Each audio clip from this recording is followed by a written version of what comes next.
Praise the Lord. கர்த்தராகிய இயேசு கிறிஸ்துவின் நாமத்தினாலே இந்த நாளிலே கர்த்தருடைய வார்த்தை 1 யோவான் 5ஆம் அதிகாரம் 4வது வசனம்.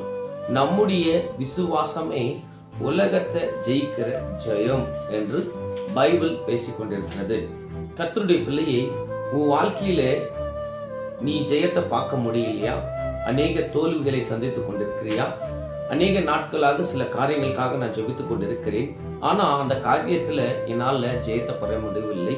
எதுக்காக என்று எனக்கே தெரியவில்லை என்று கலங்கத்தோடு இருக்கிற தேவனுடைய பிள்ளைகளுக்கு இந்த வார்த்தை சொல்லிக் கொண்டிருக்கிறார். நம்மளுக்குள்ள விசுவாசம் இருந்தால் கண்டிப்பாக நம்ம ஜெயத்தை பெறலாம். தேவனுடைய பிள்ளையை, இன்னைக்கு விசுவாசத்தோடு ஜெபிக்கிற மகளாக நீ இருந்தால், மகனாக இருந்தால், உன் வாழ்க்கையில நீ ஜெயத்தை பார்க்க முடியும், அதிசயங்களை பார்க்க முடியும், அற்புதங்களை பார்க்க முடியும். நம்மளுக்குள்ள விசுவாசம் இல்லை என்றால் நம்ம எந்த காரியத்தையும் பெற முடியாது. நம்ம விசுவாசத்தினாலதான் தேவனை திருப்திப்படுத்த முடியும்.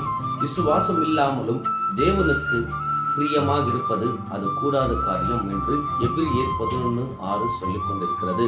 தானியேல் பாபிலோன் தேசத்தில் இருந்தவன். ஆனாலும் பாபிலோன் தேசத்தில் இருந்தாலும் தேவ சித்தத்தை அவன் எப்படி செய்தார் என்றால், அவனுக்குள்ள விசுவாசம் இருந்தது. அவனை சிங்ககபிலை போட்டாலும் சிங்கங்களை வாய்களை கட்டி போடுகிறவர் ஒருவர் இருக்கிறார் என்று அவனுக்குள்ள அந்த விசுவாசம் இருந்தது.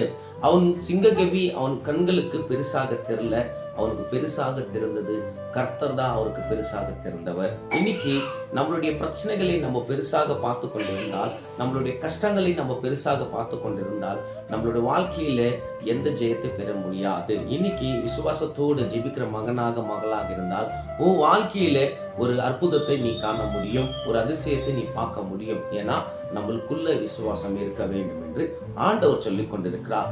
விசுவாசிக்கிறவன் பதறார் என்று பைபிள் சொல்லிக் கொண்டிருக்கிறது.